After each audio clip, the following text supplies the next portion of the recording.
Good morning students. आज आपण chemical thermodynamic या प्रोसेसच्या अंतर्गत या चॅप्टरच्या अंतर्गत काही ज्या प्रोसेस पाहिल्यात. ठीक आहे.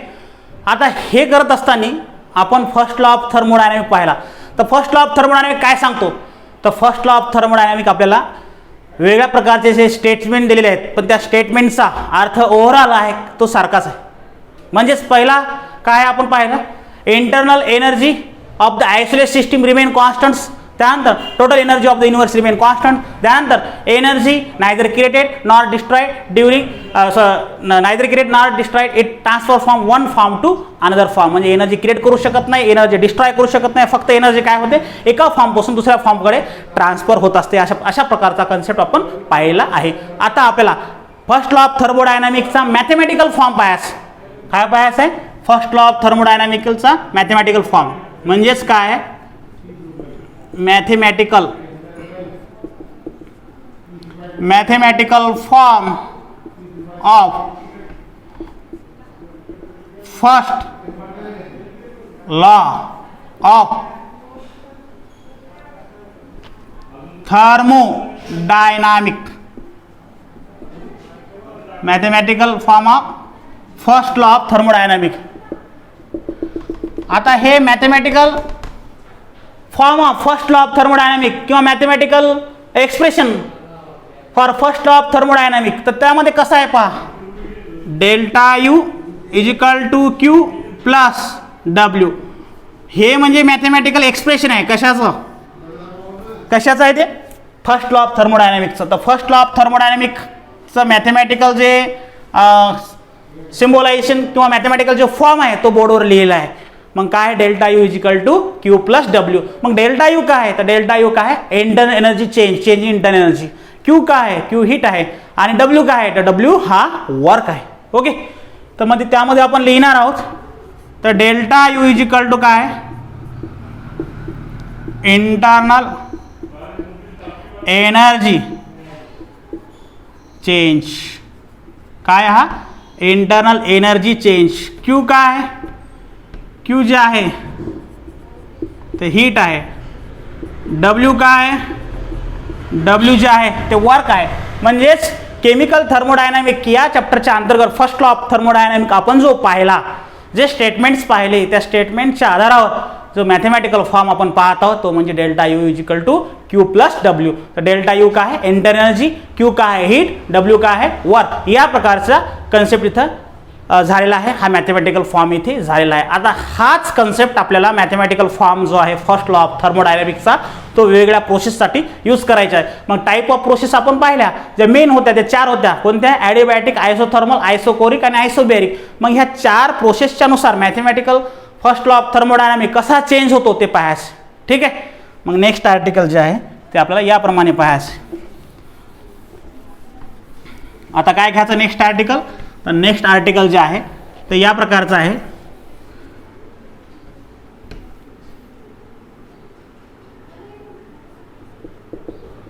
First law of thermodynamic for type of process. For type of process. First law of thermodynamic for type of process. ठीक आहे. या प्रकारचा प्लॉट आपल्याला पाहायचा आहे. मग आपल्या टाइप ऑफ प्रोसेस पहिली आपण इथं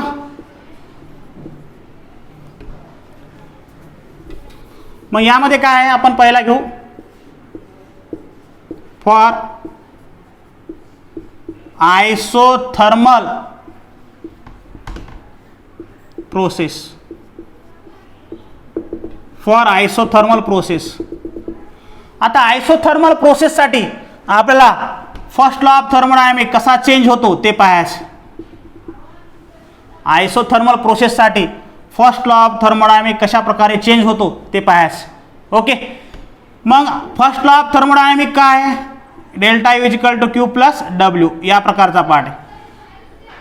मग पाहता इथे आयसोथर्मल म्हणजे काय असतो, आयसोथर्मल मध्ये की डेल्टा टी ठीक आहे, इज इक्वल टू 0 आणि पुन्हा काय असतो delta U is equal to 0. हे दोन कन्सेप्ट असतात.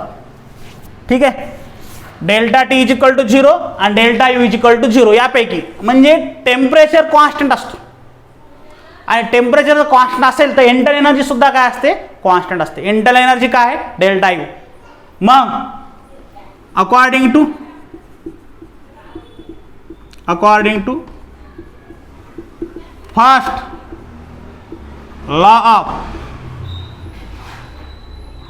Thermodynamic, according to first law of thermodynamic, first law of thermodynamic नुसार काय आहे, delta U is equal to Q plus W.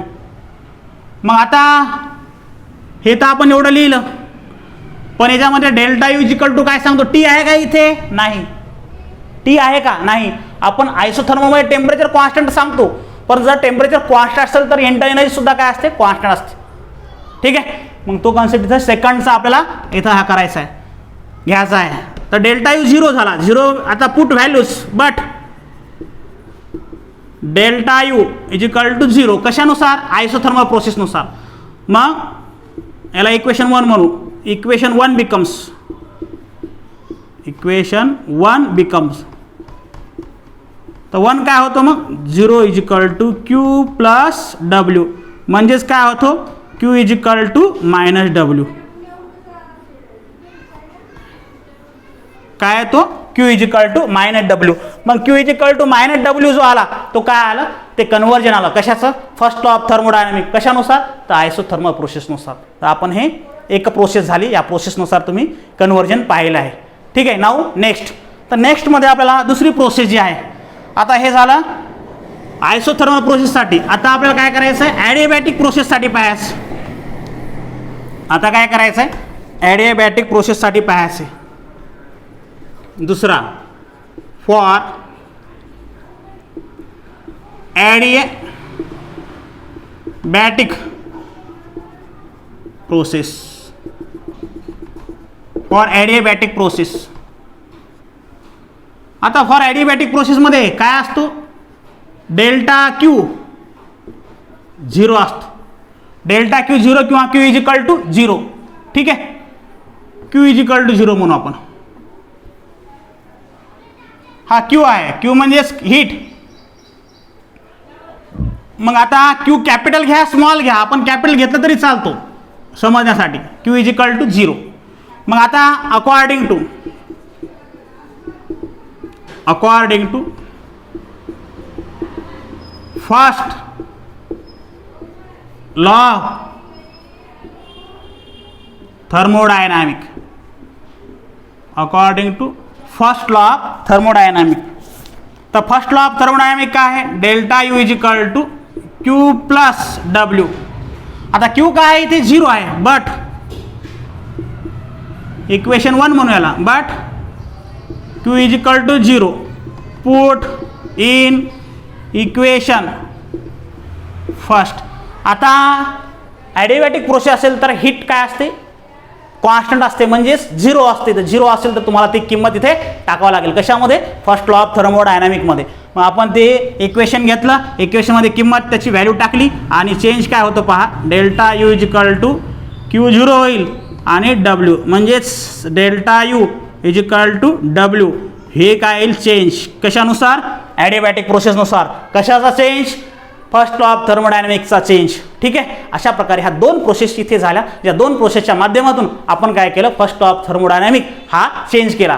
ठीक आहे, आता थर्ड जी प्रोसेस आहे ती थर्ड प्रोसेस ती आहे आयसोकोरिक प्रोसेस. थर्ड जे प्रोसेस आहे ती आयसोकोरिक प्रोसेस. तर आयसोकोरिक प्रोसेसनुसार कसा चेंज होतो ते पाहायचं. For isochoric process, for isochoric process.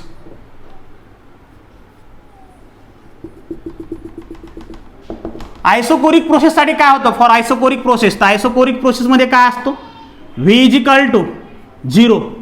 ठीक आहे, किंवा डेल्टा व्ही, आपल्याला जसं पाहिजे तसं घेऊ आपण. डेल्टा व्ही घ्या, व्ही घ्या. ठीक आहे, आपल्या याच्यामध्ये समीकरणमध्ये व्ही आहे, तर व्ही डेल्टा व्ही एकच कन्सेप्ट आहे तो त्या प्रकारचा चेंज. तर त्यामध्ये आपलं काय करायचं फॉर आयसोकोरिक प्रोसेससाठी, तर आयसोकोरिक प्रोसेससाठी काय असतो, व्हॅल्यूम कॉन्स्टंट असतो. मग according to first law of thermodynamic, according to first law of thermodynamic. मग फर्स्ट लॉ ऑफ थर्मोडायनामिक नुसार काय आहे, delta U is equal to Q plus W. आता मला सांगा इथं व्ही कुठं आहे का, नाही. ही व्ही आहे का कुठे, नाही.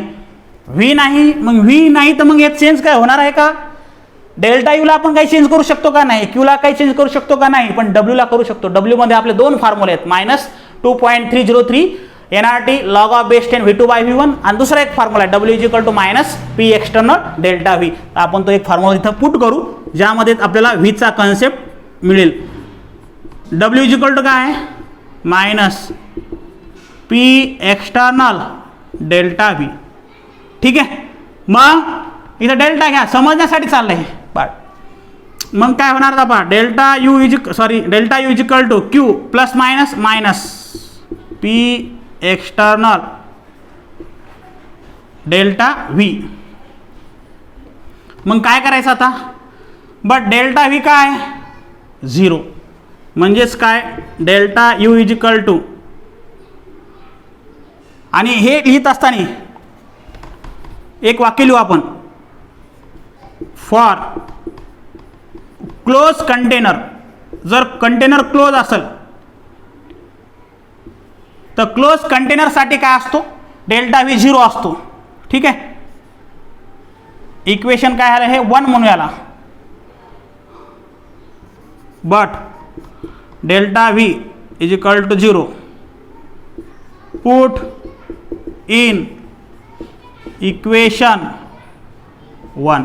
आता आपण काय केलं, डब्ल्यू घेतला, डब्ल्यूच्या किंमत टाकली, इथं फॉर्म्युला टाकला minus P external delta V, तो इथं टाकलेला आहे, प्लस मायनस मायनस झाला. फॉर क्लोज कंटेनर, जर कंटेनर क्लोज असेल तर क्लोज कंटेनरसाठी डेल्टा व्ही काय असतो, 0 असतो. आपण तर पाहिलंच आहे, आयसोकोरिक प्रोसेस चालू आहे. Delta V 0 put in equation 1. Equation 1 म्हणजे हे आहे, म्हणजेच काय होईल, इक्वेशन 1 मध्ये पुट केल्यानंतर delta U is equal to Q, आणि इकडे सर्व 0 होईल, म्हणजे 0 म्हणजेच काय delta U is equal to Q, delta U is equal to Q. फक्त हे करताना कशासाठी व्ही 0 आला, हा क्यू आला, व्हॅल्यूम कॉन्स्टंट असताना इथं व्ही लावायचं. ठीक आहे, सफिक्सला काय लावायचं, व्ही. इथं 0 आपण याच्या सर्वांची किंमत घेतली, म्हणजे इथं काय होणार, थोडक्यात मायनस पी एक्सटर्नल इंटू 0. तर पी एक्सटर्नल इंटू 0 तर 0 होणार ते. ठीक आहे, इकडे नेक्स्ट टर्म लिहायची गरज नाही. तर यामध्ये क्यू व्ही का घेतला, तर व्ही काय व्हॅल्यूम कॉन्स्टंट असताना अशा गोष्टी ह्या किंवा अशी क्रिया ही होते, म्हणून व्ही घेतला सफिक्सला. Delta U is equal to Q आणि सफिक्सला व्ही, म्हणजे व्ही कॉन्स्टंट असताना अशा प्रकारची क्रिया इथे first law of thermodynamic change होतो. त्यानंतर लास्ट एक प्रोसेस राहिली ती म्हणजेच आयसोबेरिक प्रोसेस. त्यानुसार फर्स्ट लॉ ऑफ थर्मोडायनामिक कसा चेंज होतो ते पाहायचं. ठीक आहे, तर यामध्ये पहा आता जी चौथी प्रोसेस आहे त्या चौथ्या प्रोसेसमध्ये ती प्रोसेसचं नाव काय आहे, आयसोबेरिक प्रोसेस. काय आहे प्रोसेसचं नाव, आयसोबेरिक प्रोसेस. तर आयसोबेरिक प्रोसेसनुसार आपल्याला सॉल्व करायचं आहे. फॉर आयसोबेरिक प्रोसेस, आयसोबेरिक प्रोसेसमध्ये काय आहे, delta P is equal to 0. मग according to first law of thermodynamic, first law of thermodynamic, according to first law of thermodynamic. First law of thermodynamic नुसार काय होणार, तर यामध्ये delta U is equal to Q plus W. आता पीचा कुठं संबंध येतो ते पाहायचं, क्यू, डब्ल्यूचा फॉर्म्युला लिहायचा, minus P external delta V, कारण की अगोदर तर काही इथं काही संबंध येत नाही डेल्टा पीचा इथेच, पण इथं येऊ शकतो थोडासा, पाहायचा आपल्याला कसं चेंज होतो. Delta U is equal to Q minus P external delta V. आता इथे एक लक्षात ठेवा, इथं डेल्टा पी आहे, इथं पी एक्सटर्नल आहे. डेल्टा पी कधी असतो? पी मायनस, इकडे पहा, डेल्टा पी काय असतो? पी मायनस पी एक्सटर्नल, अशा प्रकारचा पार्ट असतो. पी मायनस पी एक्सटर्नल, ठीक आहे. पी मायनस पी एक्सटर्नल म्हणजेच थोडक्यात काय, डेल्टा पी आणि पी एक्सटर्नल याच्यामध्ये फरक आहे. पी इंटरनल पी एक्सटर्नल दोघाला म्हणून पी डेल्टा पी असतो, ठीक आहे. पी एक्सटर्नल काय असतो? तो हा पी एक्सटर्नल आणि पी इंटरनल म्हणून डेल्टा पी असतो. तर डेल्टा पी आणि पी एक्सटर्नल हा एक नाही म्हणून इथं झिरो होणार नाही, म्हणजे याची किंमत इथं झिरो घेता येणार नाही. मग काय करता येईल? मग याला जास्त काही करू शकत नाही आपण, फक्त ही प्रोसेस म्हणजे काही चेंज करता येईल का? No change. फक्त ही नो चेंज कशाला होतो? डेल्टा पीला होतो. म्हणजे ॲसोकोरिक प्रोसेस, सॉरी ॲसोबेरिक प्रोसेस असेल तर होतो. म्हणजेच याच्या समोर खाली सफिक्स काय लिहायचा? पी, आणि बाकी आहे तसंच राहू द्यायचं. आपण आता काही बदल केला का याच्यात? काय बदल केला का? म्हणजे काही चेंज केलं का? जास्त काही चेंज केलं नाही. का चेंज केलं नाही? डेल्टा पी आहे का? डेल्टा पी आहे का? डेल्टा पी आहे का? डेल्टा पी आहे का? कुठेच डेल्टा पी नाही. तुम्ही म्हणाल पी एक्सटर्नल आहे, पी एक्सटर्नल आणि डेल्टा पी मध्ये फरक आहे, ठीक आहे. पी एक्सटर्नल पी इंटरनल दोघाला एकत्र करून डेल्टा पी होतो, त्यामुळे इथं झिरो घेता येणार नाही. मग आपण काहीच करू शकत नाही. तर ही प्रोसेस जी आहे असंच राहणार. म्हणजे पण हे असं कोणत्या प्रोसेसवर? ॲडिबॅटिक प्रोसेसला राहणार का? नाही. आयसोकोरिक प्रोसेसला राहील का? नाही. आयसोथर्मल प्रोसेस राहिला नाही. आयसोबेरिक प्रोसेस राहील. हे कशावरून ओळखायचं? इथं ॲट पी सफिक्स केला, सफिक्स लिहिला पी, म्हणजेच आयसोबेरिक प्रोसेस वेळेस असं एक्सप्रेशन राहू शकते. राहणार कशाचं? First law of thermodynamics. याप्रमाणे हा कन्सेप्ट इथे संपलेला आहे. Okay, thank you.